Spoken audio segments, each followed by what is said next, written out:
Good morning friend.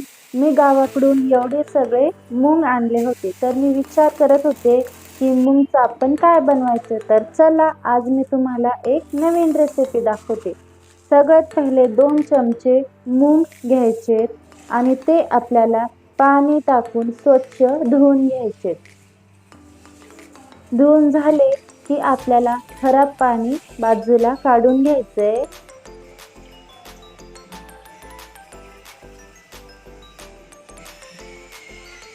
पाणी काढून घेतलं, त्याच्यात परत आपल्याला 1 ग्लास पाणी टाकायचे. बघा किती स्वच्छ आणि शेतातले आपले छान पौष्टिक मूग आहेत. याला आपल्याला कमीत कमी 2 इंच मुगाच्या वरती पाणी एवढं पाणी घालून त्याला 5 ते 6 तास भिजू घालायचे.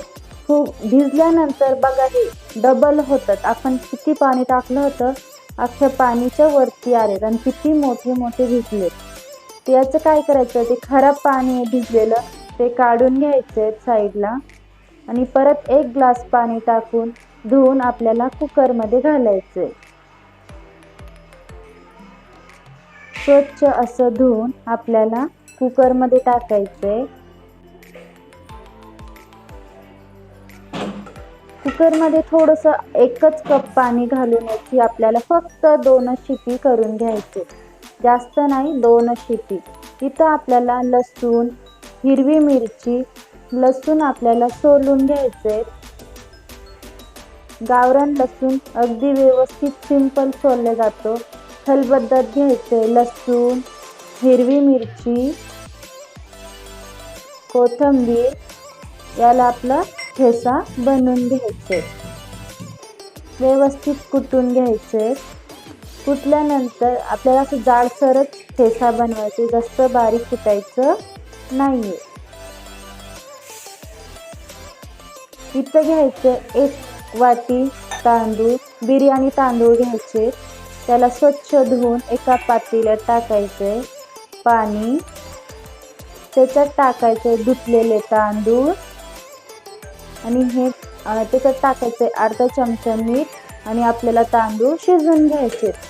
हे आपले मूग इथं शिजून झालेले, जास्त शिजून आपल्याला नाही घ्यायचे. कढईमध्ये घ्यायचं ऑइल, तेजपत्ता, जिरं, कढीपत्ता.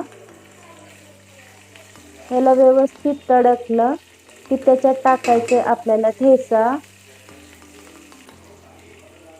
ठेचाला पण आपल्याला व्यवस्थित कळसून घ्यायचे. त्याच्यात टाकायचे चवीनुसार मीठ, धनिया पावडर, काला मसाला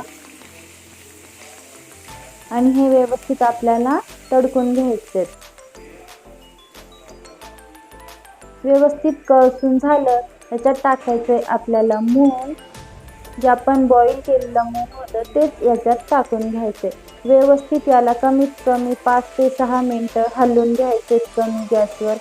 त्याच्यातलं सगळं पाणी आटलं की त्याच्यात टाकायचे आपल्याला शिजलेले तांदूळ आणि हे व्यवस्थित मिक्स करून घ्यायचे. मिक्स झाल्यानंतर याला कमीत कमी 3-4 मिनटं कमी गॅसवर सारखं हलवत राहायचे. आणि हे आपले मूग तांदूळ तयार आहेत. एक नवीन रेसिपी मी इथं बनवली आहे. बघा किती छान झालंय.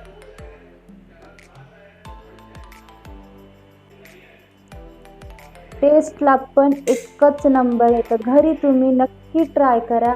आमच्या चॅनलला लाईक, शेअर, सबस्क्राईब नक्की